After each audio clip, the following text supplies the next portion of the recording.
Alright, I somehow have not done my top 10 series of all time yet, so here we go. I've been really putting this off because it's so hard for me to rank things. It's so hard, and I have struggled mightily with this. I've been thinking about doing this for weeks, and I keep reorganizing stuff. So let me just say this, okay? This list is a snapshot in the right now, where if I made this list tomorrow or even later today, it might look different, right? So you know, it is what it is. I did my best, right? I did my best because I think, you know, I want to have this on the channel because I want to be able to, you know, every year, 2 years, 3 years, whatever, go back and update it, right? And I can look back and see how it's changed year to year. I think that's really cool. And I think it's also a way for, you know, people who are new to the channel to maybe kind of see what I'm about, right? What I like the most and that sort of thing, you know. So we're gonna try it. Here we go. I do have 3 things that didn't quite make the cut, and I have specific reasons for that. So one is One Piece, and 2 is Berserk. And the reason that these didn't quite make the cut is because I had to pick something. Okay, I had to have some kind of reason for something to not quite make the list, and so I made the choice that I'm just not going to include manga on this list. Okay, eventually when I read enough manga, I'll be able to do my top 10 manga of all time. But for now, because it's so hard to choose, I had to pick some way to make some cuts, and so that's one that I did. So One Piece by Eiichiro Oda, struggle with the name always, absolutely fantastic. This story of, you know, Luffy who goes out to try to be the Pirate King and just his gathering friends and crewmates to build out the ship's crew and going after his dreams and going for this adventure. And we're just seeing this story of friendship and adventure and love and the complexities of all of our different backgrounds. Everyone's so different, but at the same time, we're also the same at the end of the day in some ways also, you know. And there's so much amazing work with theme and with foreshadowing, and the plotting is so tight and so well done. I'm amazed by this series. I've put it off for so long because it's so long, but wow, is it worth it? Wow, is it worth it? At the time of making this, I've read up through the end of Thriller Bark, so I'm a good solid chunk into it now. Certainly is one of my favorite stories of all time, but I had to make some cuts. And same thing with Berserk. This story means so much to me, man. I have a Bailet tattooed on my arm. Like, this is one of my favorite stories, and this will certainly sit towards the top of my favorite manga of all time for sure.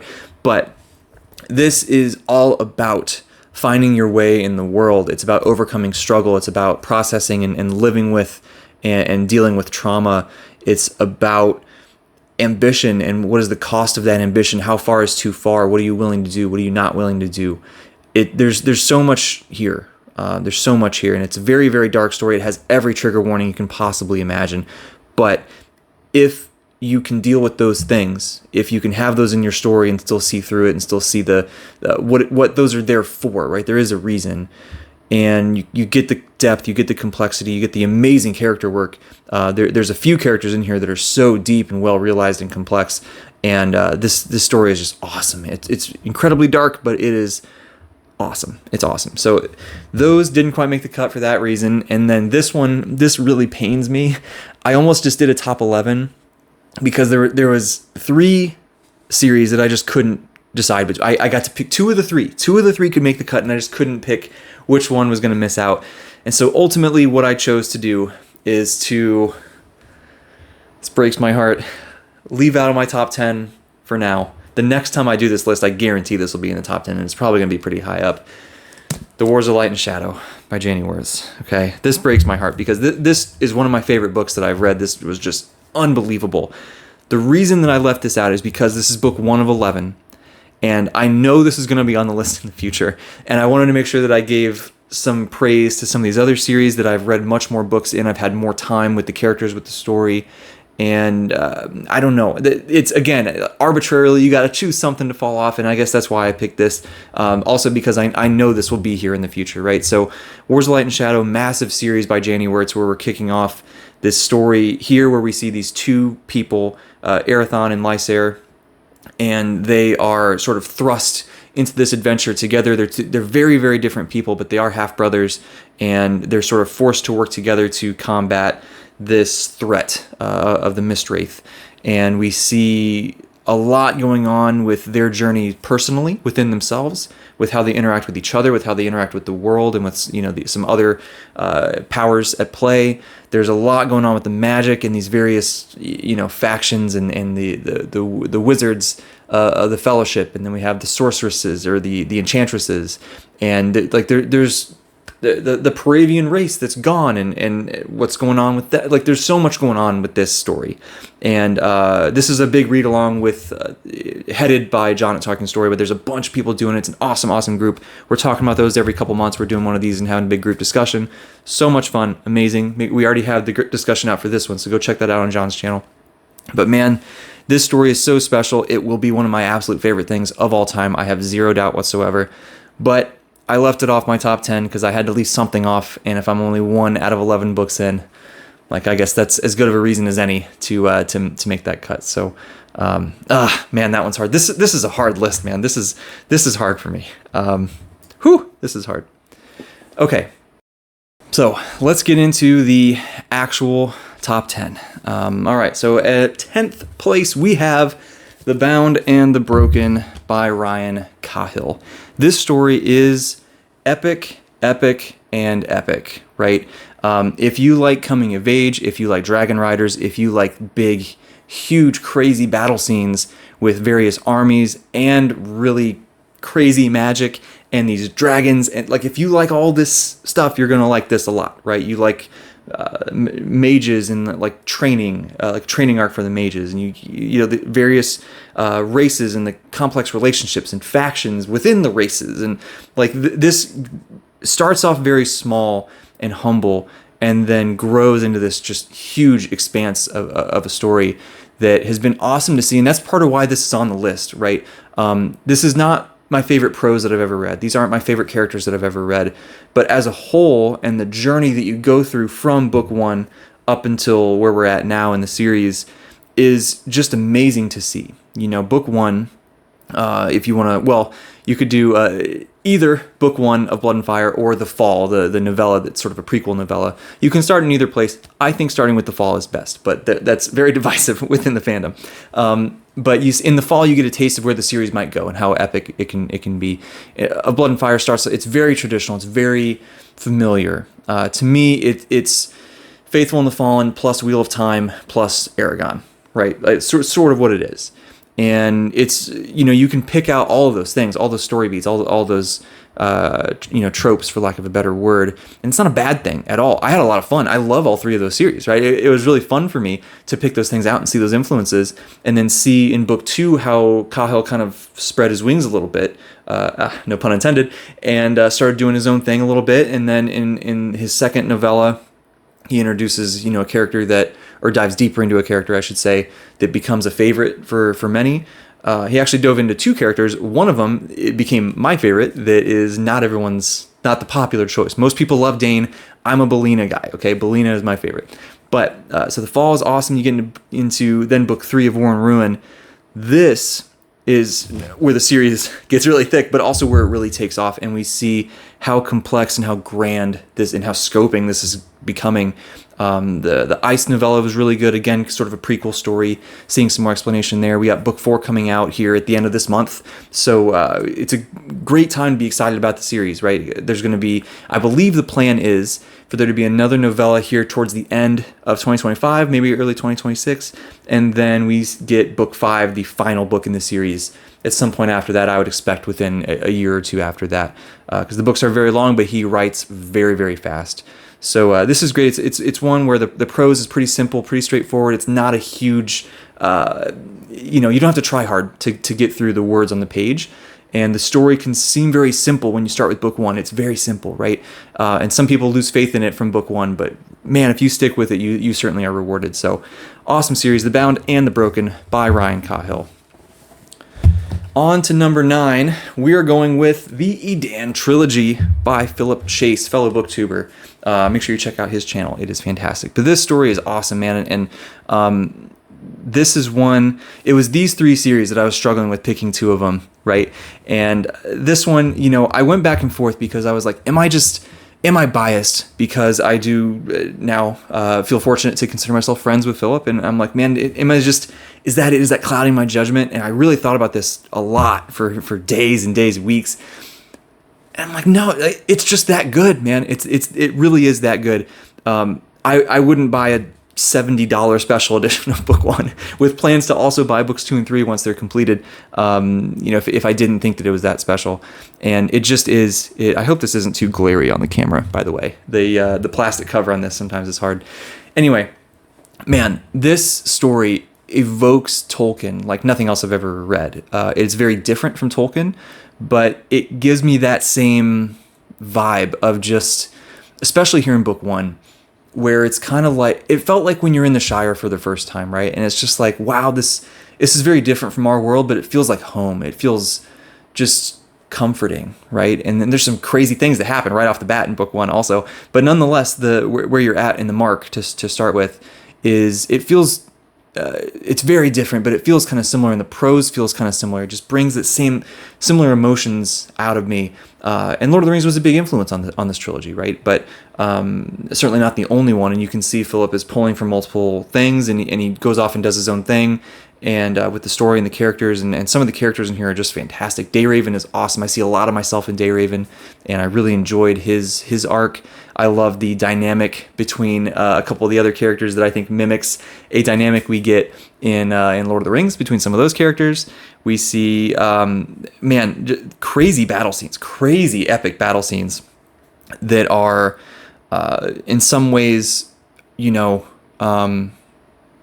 with just people and war, and how realistically and honestly I think that's depicted in the aftermath of that war. We also see battle scenes that are very magical, right? And are rooted in mages, sorcerers, and creatures, and things like this. So we see multiple different kinds of battle in this, but to me the biggest thing here is the theme, and the themes, I should say, and how well handled I think it is. This idea of empathy, this idea of, can you be redeemed? What does that actually mean? This idea of others, and how harmful that can be to see other people as very different, even though that's so natural to a lot of people, and how transcending that is so powerful and amazing. And just this idea of, if you could just get other people to see what you're going through, they would understand, right? But then, is that actually the right, can you force that on people? Is that wrong? Is that right? There's so many deep things in here: loneliness, and family, and found family. I cried at the end of book 3, right? Like, this is just an amazing trilogy. And I can't recommend any of these. Obviously, I can't recommend them highly enough. But I think this is one that's one of the least popular, I guess, in relation to these other 9 or 10 that I'm talking about. So make sure you go check this out, man. It's just awesome. Number 8 on the list, we have got The Faithful and the Fallen by John Gwynne. This series is, to me, this was like, it was just a breath of fresh air, if that makes sense, when I read this, right? And I think that kind of goes for all of these, right? I think when you read something in your life, what point in your life you're at, what you're going through, I think that can help shape sort of how you view the series. And for me, when I went to The Faithful and the Fallen, I read book 1, I had read The Wheel of Time, and I saw some similarities to the start of the series in Malice. And I like that. I like the slow beginning. I like the slow build, the just spending some time with these characters before things got crazy, and I actually cared about the characters then when things got bad. But this series, to me, what stands out to me is two things. As you follow Corbin and his family, friends, some other other characters around him, as they're going through. Basically, there's this prophecy about trying to save the world, essentially, right? And we're seeing him trying to navigate this adventure that's sort of thrust upon him. And to me, what Gwyn does with the Chosen One trope is it was the coolest thing, right? It's the coolest thing. I love it to death. I can't say enough how much I love what he did with this. It was so unique. It was so different. It was so just refreshing. And I was just like, I couldn't put these books down. I was like, whoa, this is crazy. And that's just one aspect. This is also, I mentioned how the Edan trilogy feels a lot like Tolkien. This feels a lot like Song of Ice and Fire. Like, this is the closest thing to that I've ever read. And just seeing these different, the different nations and their allegiances and the hierarchy within each nation, and just all the machinations and all the connections and the allegiances and the conflicts, just everything. Awesome. A lot of classical things that you see in here, magical items, certain character or creature races that are, I haven't read a ton of things with like magical items, which is cool. I know that was, certainly is a traditional thing in fantasy, but I haven't read much that's had that. So that was cool for me. Some of the like giants are in here, which is really cool. Is a unique take on that, I think. And the way that the characters interact with the prophecies and sort of a lot of the twists and turns that happen along the way, super, super interesting and thought-provoking. The ending was very, very satisfying. Battle scenes are incredible. John Gwynne is amazing at writing battle scenes and at writing characters that you can really, really grab onto and really identify with. And some of the character arcs in here are just incredible. Like Macwin in particular is a fan favorite, and certainly was for me. His journey through this was just breathtaking in a lot of ways. So John Gwynne is an awesome writer. I've read everything that he's published so far, and Faithful and the Fallen to me, though, still is my favorite series from him. This was just awesome. And again, it's four books that are pretty thick like this, but you can just absolutely fly through it, right? You can read these surprisingly quickly. So there is that one. Now we get into number 7 on the list. This is Red Rising by Pierce Brown, our first science fiction on the list. This is on the list for a couple reasons, right? I think one is where I was when I read this, right? When I came to this, the only science fiction that I had read was a handful of Star Wars books growing up when I was little. I guess you could consider some, like when I read like Artemis Fowl as a kid or whatever. But like, I didn't know it was sci-fi. It was just, whatever. But the only sci-fi that I'd read as an adult was Dune. And then I jumped into Red Rising and I was like, oh, I love sci-fi now, right? Like this gave me that. It gave me the space opera. It gave me the epic space battles. It gave me the cool sci-fi weapons and the Iron Rain and I can't remember like the armor. I can't remember the name of the armor, but there's so much cool sci-fi stuff here, right? That really just made me fall in love with that genre and made me want more and more and more. And that was really cool. I think that also the characters in here are just, they're so real. They're so real. And in the first trilogy, you're following the perspective. It's first-person story, which I went into this series saying I don't like first-person stories, right? I just don't like it. This made me like it. So that's another reason why I enjoy this series so much. But you're following Darrow in that first trilogy, and you're just, seeing everything through his eyes, and you start to get a glimpse of who he is as a person. And, there are moments where I'm just like, come on, dude. But like there's other times as a whole, I think some of it's unreliable narrator also, right, to keep that in mind. But as a whole, such a well-realized and deep character, but also you know him so well by the end that you kind of know what he's going to do, right?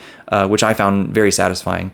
And that first trilogy was awesome. Great. Like if you want to stop at the end of that first trilogy, that's awesome. That's a great place to stop, I think, right? But if you want to continue, I think it only gets better, personally. I know some people feel differently, but that's my opinion. I think the first book, Red Rising, it feels pretty YA. I know you can argue that it's not. There's some really dark stuff in there. To me, it felt pretty YA, which is fine. It's just not my favorite. Right. Book 2 changed that quite a bit. I loved book 2. Book 3 continued that trend. Absolutely loved it. When I got into the sequel series, the books get bigger. We expand into multiple POVs that are all still told in first person, which is interesting. I've never read anything like that before. But that was really satisfying to get in the eyes of different characters in this world and see how they interact, see how they feel about each other. We see how other people feel about Darrow, right? That was really cool. And, we're expanding out. Some people don't like a couple of those new POV characters. I thought they were all great personally.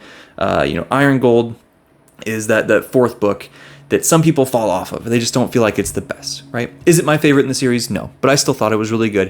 When you get into the fifth book, Dark Age, aptly named. still to this day, probably the darkest book I've ever read. And then Lightbringer here in book 6. This one is, to me, the best in the series. As we're getting towards the end, book 7 is supposed to come out in 2026, Red God, that I have very high expectations. I expect it to be my favorite in the series. And so we'll see. Hopefully I'm not let down, but I don't think that I will be. And this series is just, man, it's packed full of just amazing character moments. Some of the relationships between characters. We see a brotherhood. We see some like romance, like romantic relationships, some of those pairings, some of the villains in here and how they interact with our heroes. The dialogue is unbelievably good.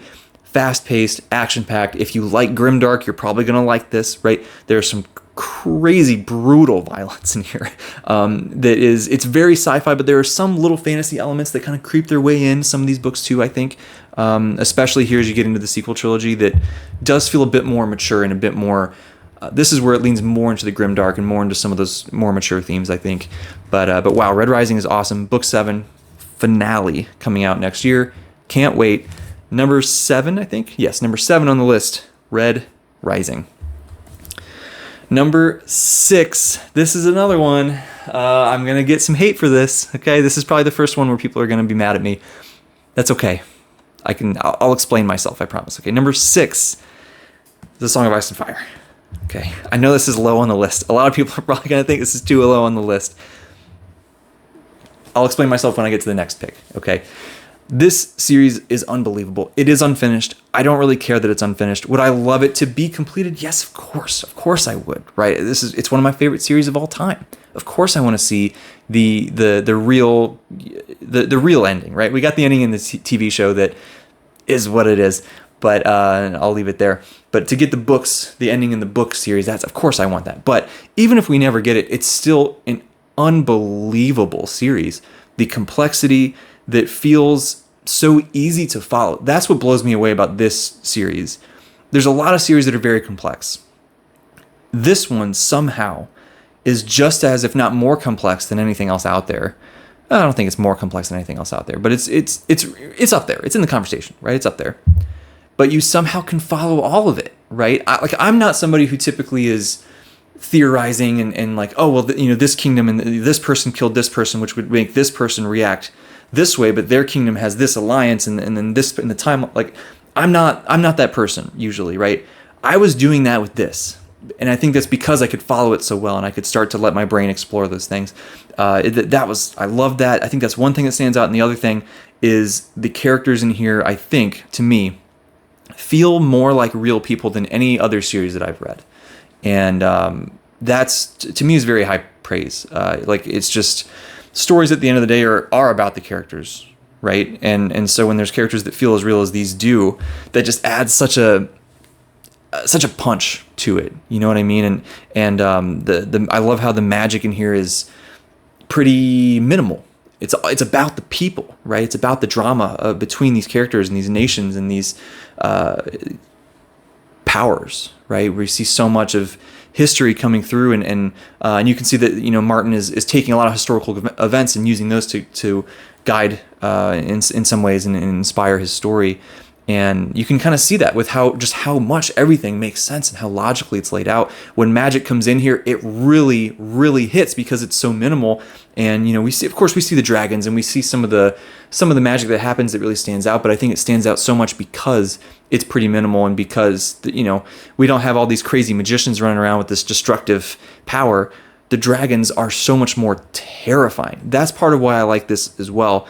The dragons are terrifying. That's how I like my dragons, right? If a dragon was real, it would be horrible, right? It's like a gigantic fire-breathing lizard with these, it's awful. It's horrible. And there's a lot of series where the dragons kind of feel more like pets or friends which is cool. Nothing wrong with that. But this is my preference personally.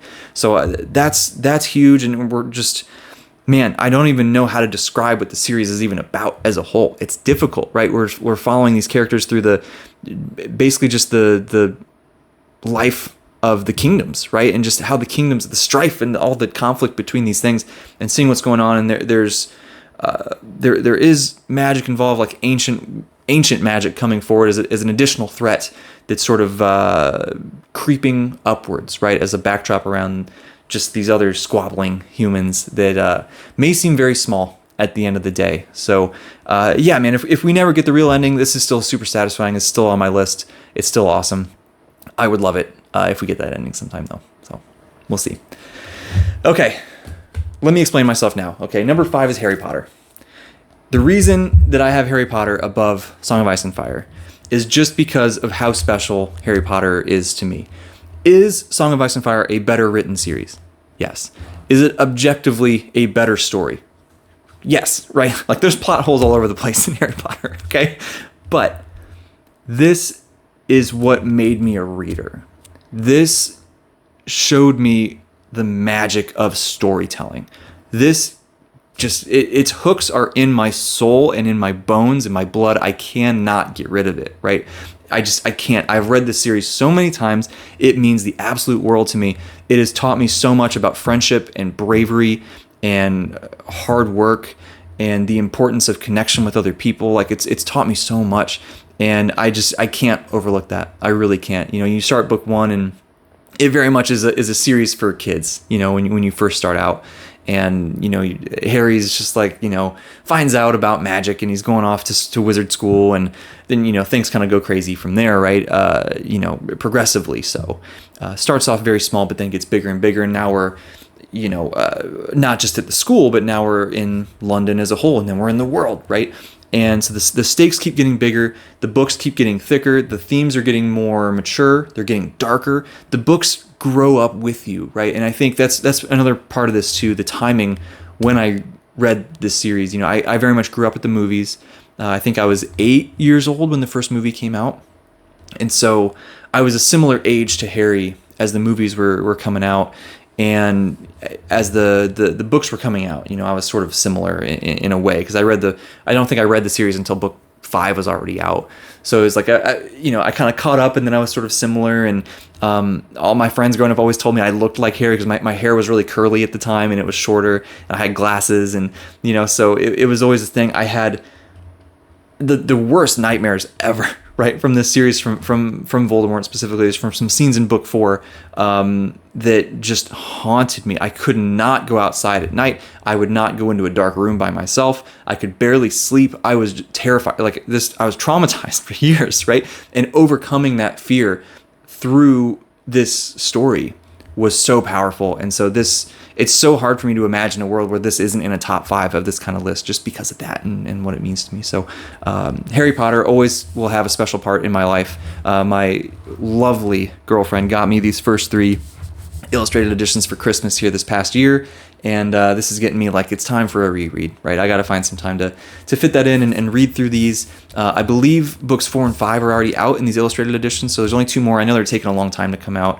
There's a lot of art in these, right? They take a long time to create, but nonetheless, Harry Potter, number 5. Number 4, here we go. The Wheel of Time by Robert Jordan. This is another one of those things that I think the timing played a part in it as well. That when I was sort of becoming an adult, transitioning out from just rereading Harry Potter all the time, and then I read Song of Ice and Fire, and then I was like, what's next? And Wheel of Time was next. And seeing something that was this expansive, right? This many books, 15 books if you count the prequel, and the word count is off the charts, the complexity is off the charts, and it was finished, right? I think that's the thing, right? That's the thing that made it really expand my world, I think, is that I got to see what is still, in my opinion, one of the most satisfying endings that I've ever read to a big series. I do have one small gripe with something that happened here in this last book, but as a whole, incredibly satisfying. And just seeing how you can pull something that's so expansive, so massive, so complicated together in a satisfying way. Wow, right? That was huge. And it really opened my eyes to so many other series, right? And so many other writers, right? That I've found because of the Wheel of Time. And so I'm very grateful for that as well, right? And it starts off, it's so traditional, right? Farm boy, someone comes to town, a stranger comes to town, Gandalf figure, whatever, and trouble finds them, and they go off on this adventure. And it's so straightforward at the beginning, but wow, does it get crazy and complicated and messy and unique. That first book is very Fellowship of the Ring, very, very Fellowship of the Ring. But then in book 2, it kind of takes a left turn and starts doing its own thing, and then it becomes a phenomenon, right? The Wheel of Time it's the Wheel of Time. You know what I mean? Like it's so different. It defined and influenced so many things that were to come after, and so really seeing just what it accomplished, I think, is another reason why this means so much to me, and how the magic system, this was my first introduction to like a magic system where there's rules and where you can kind of follow what's happening and why it can happen and how things work. That was super interesting. I love both hard magic and soft magic, but this was sort of my introduction to a harder magic, and I was like, this is cool, right? It's cool. It's just different, right? So I loved that. It introduced me to Sanderson, who became, one of my favorite writers also, and so that was really cool. But just seeing what happens from a plot perspective and just how, wow, following the journey of these characters as they go about their individual motivations, when they start to gain some power and influence, how that changes things, and how these farm boys who were just friends at the beginning, and you look at them towards the middle of the series, the end of the series, and how much has changed, how much they've been forced to grow, how much they've been forced to make some really, really hard decisions that have changed them as people. That really hits hard to me. I think seeing the different nations and factions, and this is a very big sprawling world, so we get to see that. That's awesome. We get to see I talked about the depth of the magic system already. The combat scenes are really cool. I think it's a really unique way to kind of go about some of the sword fighting, so that was I loved that. The character journeys to me are still one of the biggest things. A lot of people love Perrin. Perrin's a fan favorite. He's probably my least favorite, if I'm being honest, of the three main the Two Rivers boys, right? That he's probably my least favorite. Not that I don't love Perrin's stuff, I do. But to me, Matt and where he goes in the series and what's going on with him and his, once you kind of get a handle of who he is as a character, it's so fun. You know what I mean? It's so fun. It's so chaotic. You never quite know what to expect, but at the same time, you sort of do, to expect the unexpected. I loved everything with Matt. And then Rand. Rand is my favorite, right? Rand's journey through this series is utterly breathtaking to think about everything that he goes through.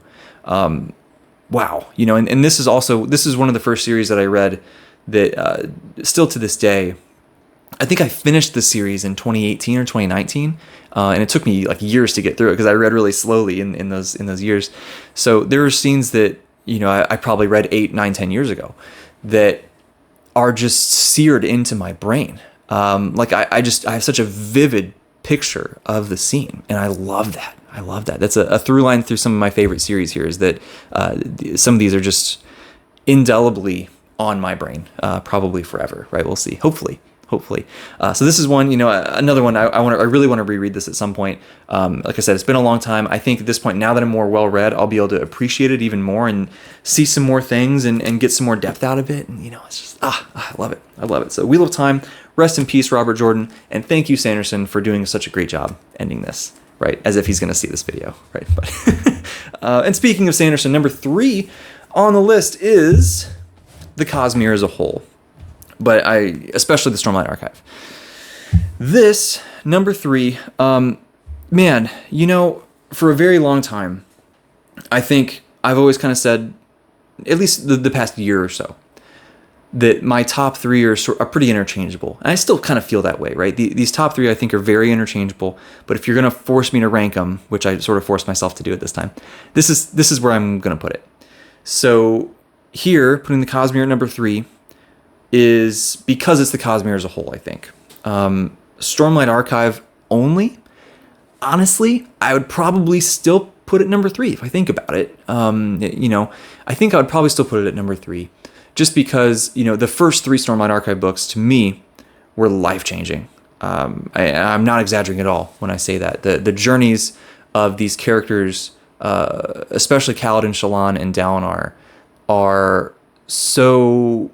They feel so intimate to me. I see so much of myself in each of those characters in different ways, and seeing their journey, seeing how they just live with and through their emotional difficulties, and then also just what they're going through in their lives.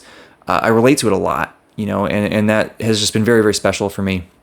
And, you start to expand into some of the other characters as the series goes on, and similar thing, right? I see a little piece of myself in everybody, I think, and that's been great to just experience in a story. And then also just what he pulls off in Stormlight, but also in the Cosmere as a whole, just with all the lore and everything that's going on. It's an unbelievably ambitious thing to try to do what he's doing. And I think he's doing a really good job of pulling it off, from a plot and story standpoint, right? And while doing so in a very satisfying way in terms of how we're getting the discoveries, right? How we're getting those lore drops, we're getting the history, we're getting some of the reasons and the context and the nuance behind why things are how they are. And Sanderson's known for his magic systems, right? So we're learning more about how the magic works why it works the way that it does, exactly the piece by piece, how it works, the science, right? And that's sort of what he's doing. You start off in the Cosmere and it's very high fantasy, and then you sort of, as we're going through it, it's turning more and more fantasy sci-fi blend, and the end point is going to be very sci-fi, right? We're seeing that natural progression of, magic is really just science we don't understand yet, right? I think that's a very central idea that Sanderson's exploring here, and I find that incredibly interesting and realistic, right? I mean, that's how it is. And so we're following all these different series. We start with Elantris, and we have Mistborn, we have Warbreaker, we have Stormlight Archive, we have Yumi the Nightmare Painter, we have Trust of the Emerald Sea, we have Sunlit Man, we have just so much stuff. There's so much. We have White Sand, right? There's so much going on in the Cosmere that are all sort of interconnected universe, right? That they start off very separate with little mentions, and then we're sort of snowballing as we go. And some people have had some complaints about that, about how much it's really come together here as we've gotten forward. And I get that, some of it's not my favorite thing, but some of it is awesome. And I love seeing some of these, convergences, right? I think to me, the elephant in the room, right, is that a lot of people weren't very hot on Wind and Truth. I still really enjoyed it. I see the flaws. I see the complaints. I have complaints, right? It was not a perfect book. I think it could and should have been better, particularly from a prose writing craft standpoint. Nonetheless, character journeys, the lore, the world building, all of that stuff, to me, was it didn't let up, right? It keeps just hitting really hard. It keeps just getting me right in the heart. I have cried in every Stormlight book. It just is, this means a lot to me, right? It really, really does. So there's no way that Sanderson wouldn't be on this list. He's got to be towards the top. There was a long time when I would have said Cosmere, and especially Stormlight, is number one, but it's sort of been taken over by a couple things, I think, especially as I've just read more and let things kind of sit in my head and time has passed. That's how it goes, right? So as we continue on, we get into number 2. Oh, all right. Malazan series, again, as a whole. This is Malazan Book of the Fallen by Steven Erikson. This is the novels of the Malazan Empire by Ian Esselmont. This is the Witness series, God Is Not Willing. This is the Bauchland and Corbel Roach novellas, right? So that's all the stuff that I've read. I would include Paths to Ascendancy and Carcanus trilogy, but I haven't read those prequel series yet. But I've read enough. I've read that's now 16, 17, 18 books, something like that. I know the series pretty well.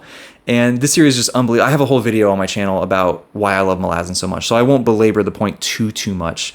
Go check out that video if you're more interested. But this is just such a honest series, while still being one of the most fantastical, crazy, chaotic, random things I've ever read. Literally anything can happen, and it all makes sense. It all so perfectly fits in this world, in this universe. The characters are. It took me a while to figure out how the characters worked and to relate to them and to be like, man, like I don't understand, right? They felt very wooden to me at first in the first few books, but then I started to understand what was happening, and I was like, oh wow, this is actually incredible, right? This is so well done. And now I'm like, wow, the character work is just amazing. And the sort of similar to the Cosmere, just the ambition involved in creating this world. We have hundreds of thousands of years of history that's fleshed out here. Unbelievable, the complexity, while still having it mostly makes sense, right? Once it's laid out, you're like, oh, okay, I get that, right? When you read these books, it's not all going to make sense. You have to just kind of go with it, right? And trust that Erickson's going to get you there. He's going to explain a lot of stuff as you go, but it's not always going to be in order. You might have to wait multiple books to get some answers. You might get to the end and have not every answer, right? Not everything is explained. Not everything is going to make sense, which again goes back to how honest this is, because if the characters don't understand how something works, we as the reader are not going to understand how something works, right? Like, we're seeing things through the lens of the character. So to me, again, like, just like the levels of how well this is written to me is just mind-blowing. And the theme work in here is just incredible. Everyone talks about compassion when it comes to Malazan. And of course, that's a central thing. But we see so much with tribalism and how we treat other people and how that impacts everything. We see so much with coming of age and finding your place in the world, and revenge and redemption, and the cost of power, and there's the toll that grief takes, right? Like, there's so much that is explored here. Like, Malazan is a story about the human condition at the end of the day, and it's just so incredibly well done. I do personally believe it is a 16-book series for the main timeline. Right? A lot of people think of the Book of the Fallen as the main series. I get that. I totally get it. Those are my favorite 10 also, right? But you need the Esselmont books, those 6 novels of Malazan Empire, to get the full current timeline. It extends beyond the end of The Crippled God of Book 10. And you get some payoffs that started way back in Gardens of the Moon. It's incredible, right? The feeling of catharsis when you close that last Esselmont book, Assail, it's like, I literally just sat there in my chair with my eyes closed, taking deep breaths for like 10 minutes. I couldn't believe what had just happened. And it's an unreal reading experience. It really, really is. And you get into the sequel series with the Witness series, and I love that book. I love seeing where that's going. We're supposed to get the sequel book later this year. Some of the novellas around they're so funny. It's just a really dark humor that is again right at home, right? This series, the word epic is not epic enough. It's hard to describe because it really has everything, right? It's so just sprawling and complex, and like, again, epic isn't an epic enough word. It's dark and haunting. It's heartbreaking and depressing at times. It's hopeful and beautiful and loving at times. It's funny. It hits every emotion that you can ask for. It hits every theme that you can ask for. Again, there's some scenes in this that are just burned into my memory that I don't know if I'll ever forget. Just, oh man, it's hard to describe just how big some of these things are. World-shaping, history-shaping events. Just everything.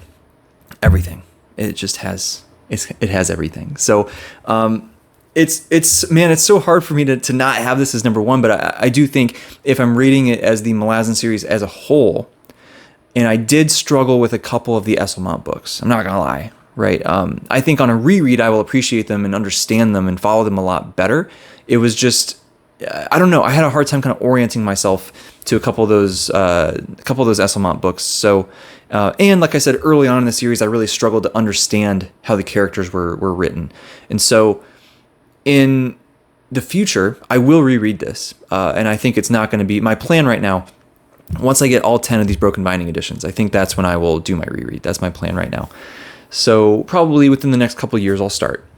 And I hazard to guess that there's a very good chance that on a reread, when I feel I probably will understand those things better, I think I will get even more depth and feeling and everything out of the series on a reread. There's just going to be things that I missed, right, that I'll be able to pick up on when I go back through it, that I can absolutely see it overtaking it, my number one, as the top spot.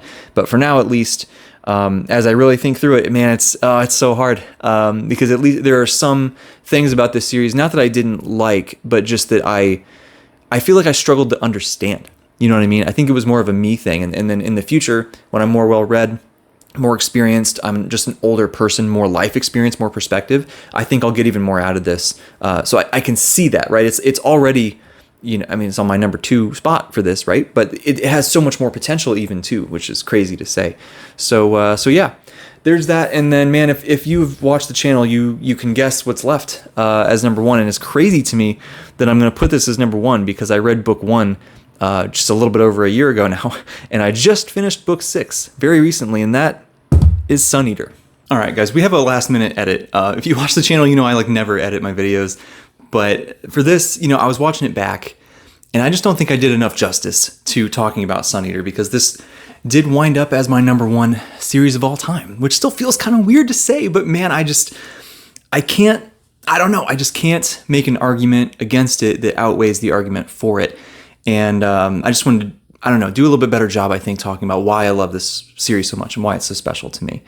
So, you know, this, on the surface, it is just really cool, right? Like you have that initial feeling where it's science fiction, space opera, epic battles, that kind of stuff, right? And it brings in a lot of fantasy elements as well. You start bringing in, you start off space opera stuff, and then you get into like some cyberpunk, some cosmic horror, then you start bringing in court intrigue and like these big, just some of these epic fantasy tropes that we see starts to fold these in. And just the blend of those genres is just awesome. Like just base level initial enjoyment, just the genre blending is just so cool. The action is so well written. It's snappy. The pacing in these are fantastic. And some people will say that the first 2 books have, the first book's a little bit slow. The second book, there's this part in the middle that's kind of slow. I thought it was great. I think it fits the story. I think it fits what Rakio is trying to achieve here. And I would happily sit there in a really slow-paced section of one of these books to just be in Hadrian's head and see what's going on. And I think that's the other thing too. We have this framing narrative where Hadrian is telling us his life story. He tells us right off the bat, page 1, that he is the Sun Eater, right? He ended this massive war by destroying a sun. And we hear that and we're like, okay, well, ending a war is good, but destroying a sun seems kind of extreme, and maybe that's not so good. So like, what's going on, And so we know that that's sort of where we're headed, and we know that Hadrian survives. And so we think about, okay, well, how is there still stakes in the story? If we know he survives, he doesn't really feel like his life is in danger and all this. But Christopher uses some really amazing things in the plot to keep the stakes really high and to keep us guessing and to keep us from ever really feeling too safe, even though we know Hadrian makes it in the end. Like it's really impressive to me how that is done, and so much with the framing narrative I think is so satisfying because we see this older Hadrian who is time worn and bitter in some ways, jaded in some ways, but still very, even more reflective and more emotional in some ways than he was as a younger man. And we see him at times disagreeing with what his younger self did, or thinking that it was kind of silly or embarrassing or too dramatic, even for Hadrian himself, right? Who, if you read the series, Hadrian is a very melodramatic person, which is just entertaining to read anyway. But so yeah, seeing that balance between older Hadrian telling us the story and as we're following younger Hadrian through the books, really interesting dichotomy with that. And I think one of my favorite things that Christopher does in the books is he'll put in these little lines that older Hadrian, the narrator, he'll put in something like some kind of foreshadowing, like we didn't know at the time, but, or if only we'd known this is the last time we'd see each other, or like they're even more subtle than that. Like there's just these little things that you're reading the story, you hit one of those lines and you're just like, ugh.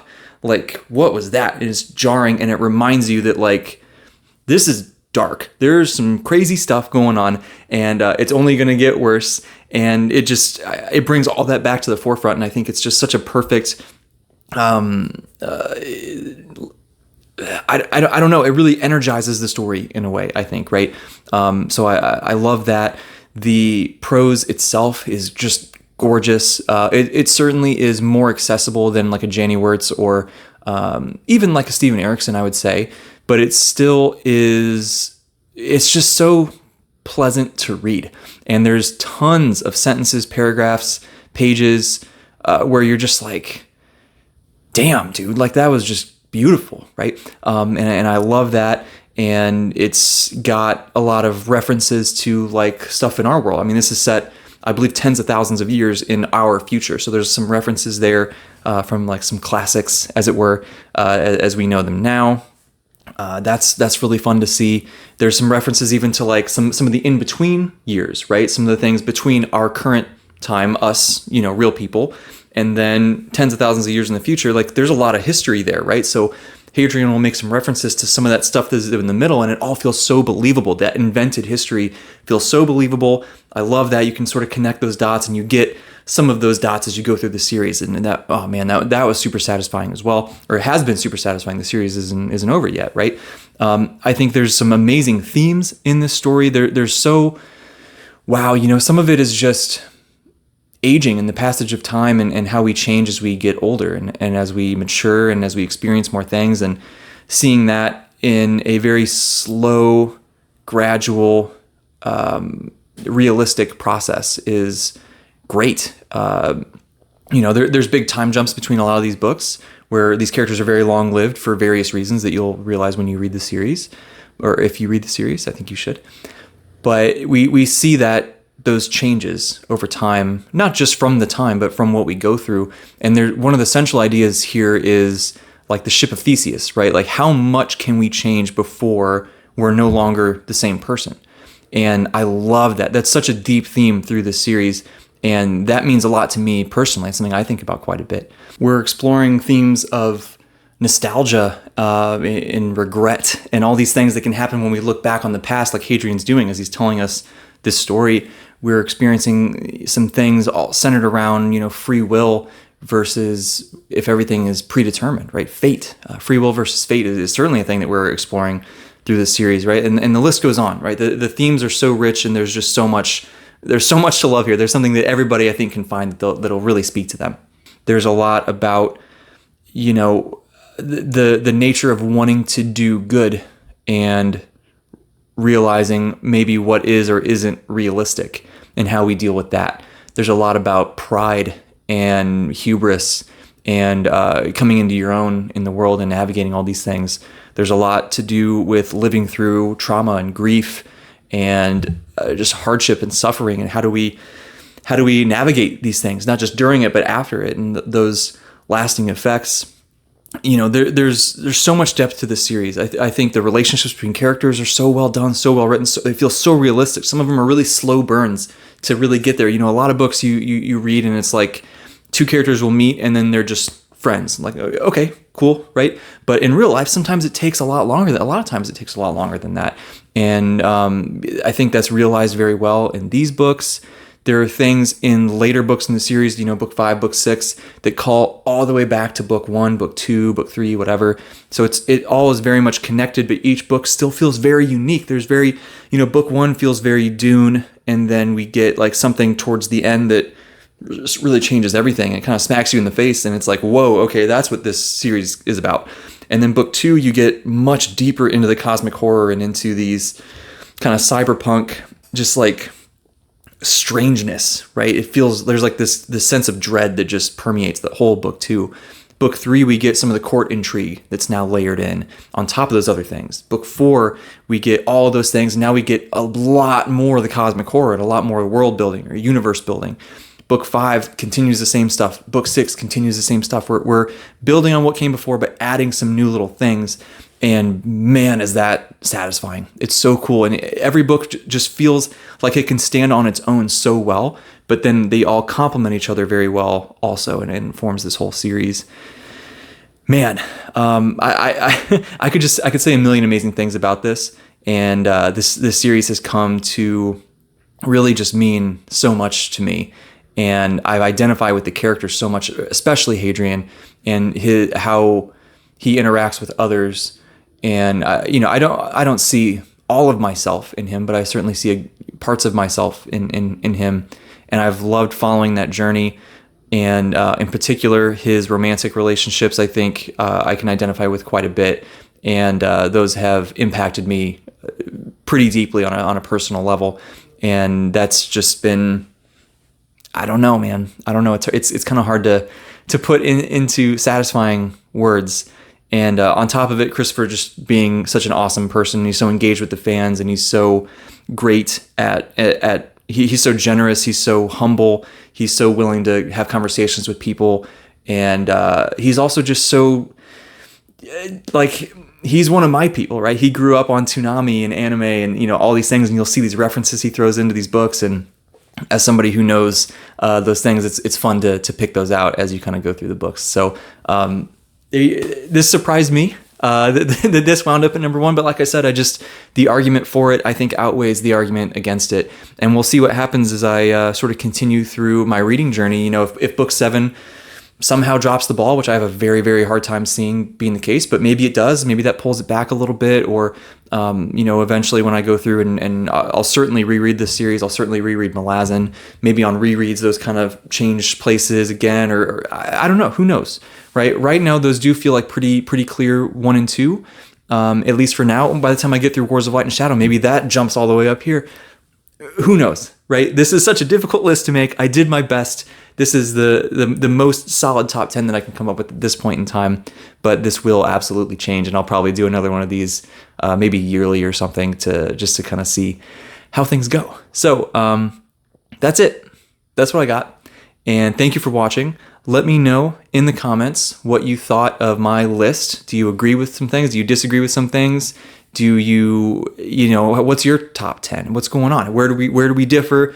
Where do we have the same? Do you think I'm overhyping Sun Eater? Do you think I'm spot on?